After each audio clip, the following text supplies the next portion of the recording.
और अब एक ऐसी खबर जो सीधे आपसे जुड़ी है। अगर आप ऑनलाइन ट्रांजैक्शन करते हैं, किसी अनजान कॉल को रिसीव करते हैं या फिर किसी लिंक को ओपन करते हैं तो आपको संभलने की जरूरत है, क्योंकि साइबर ठगों की नजर आप पर है। दिल्ली में ऐसा मामला सामने आया है जो बेहद हैरान करने वाला है। मिस्ड कॉल आई और बैंक अकाउंट साफ हो गया। इस ठगी के जरिए 10-20 हजार नहीं बल्कि पूरे 50 लाख रुपए निकाल लिए। एक रिपोर्ट आप देखिए। मिस्ड कॉल आएगी और अकाउंट से बैलेंस गायब हो जाएगा। एक फोन आएगा और बगैर ओटीपी के अकाउंट खाली हो जाएगा। ये साइबर फ्रॉड का वो नया तरीका है जिसके शिकार हुए हैं दिल्ली के कापसहेड़ा में सिक्योरिटी एजेंसी चलाने वाले शमशेर सिंह। शमशेर सिंह का दावा है कि उनके मोबाइल पर अनजान नंबर से फोन आया, जिनमें कुछ मिस्ड कॉल थी और कुछ साइलेंट कॉल थी। फिर इन फोन कॉल के बाद 6 मैसेज आए।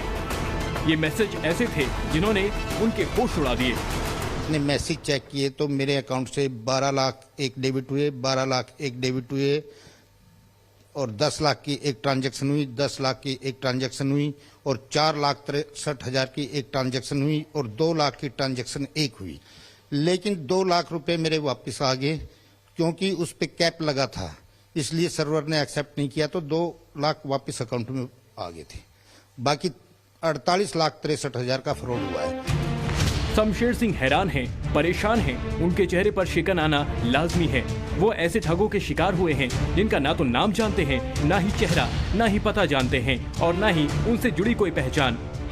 ये हम आपको इसलिए दिखा और समझा रहे हैं ताकि आप भी सचेत रहें। अगर फ्रॉड करने वालों का ये तरीका इतने पर भी नहीं समझे तो फिर से शमशेर सिंह को सुनिए, ताकि जाने अनजाने में ऐसी परिस्थितियाँ आपके सामने न बने।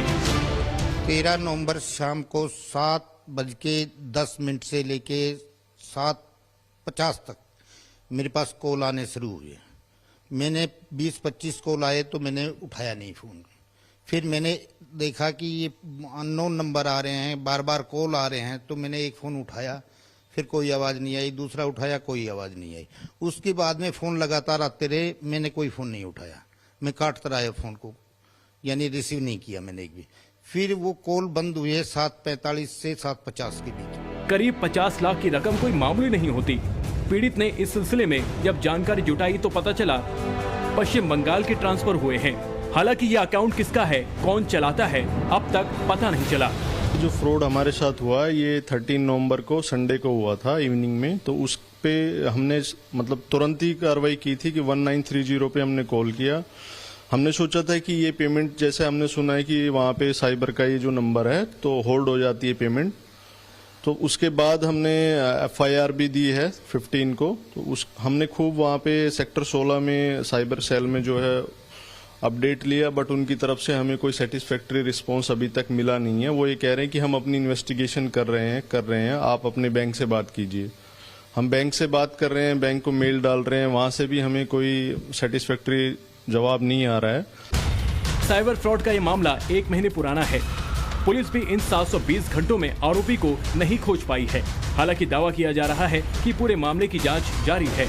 ये मामला हमारे संज्ञान में है और हमारी IFSO यूनिट है, इसको इन्वेस्टिगेट कर रही है। केस एक्टिव इन्वेस्टिगेशन में है और जैसे ही इसके बारे में कुछ इनपुट होगा उसको जरूर शेयर किया जाएगा। अब सवाल है कि ये फ्रॉड कैसे हो गया। जब शमशेर सिंह ने OTP शेयर नहीं किया तो ऐसा क्या हुआ कि अकाउंट चंद मिनटों में खाली होने लगा।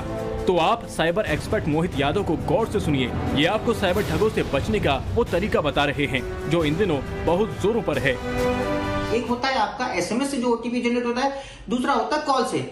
अगर आपके पास SMS से OTP नहीं आ रहा तो उसमें ऑप्शन होता है कि आप कॉल से भी OTP मंगवा सकते हो। जो क्रिमिनल होता है वो क्या करता है, वो कॉल से OTP जनरेट करता है। आपके पास कोई OTP नहीं आता, फिर भी उसके पास वो कॉल से OTP जाता है, वो आपके OTP को यूज करके आपका अकाउंट खाली कर देता है। तो आपको सतर्क रहना है, कभी भी इस तरह की सिचुएशन में अपना फोन अनअटेंडेड किसी को नहीं देना है। और अगर आपको से कोई फोन मांग रहा है तो उसके नंबर से को आपको खुद अपने फोन से डायल करना है।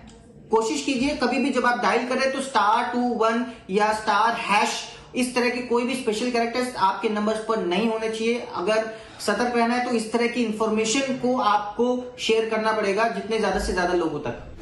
डिजिटल ट्रांजैक्शन का बढ़ता दौर जितनी सहूलियतें दे रहा है उतनी ही दिक्कतें भी बढ़ा रहा है। इसलिए आप किसी अनजान लिंक पर क्लिक न करें, किसी के साथ अपना OTP शेयर न करें, किसी अनजान शख्स को अपना मोबाइल देते समय सावधानी बरतें और सबसे बड़ी बात, अपनी बैंक खाते की गोपनीयता सीमित रखें। हो सकता है साइबर ठग की अगली मिस्ड कॉल आपको ही आ जाए।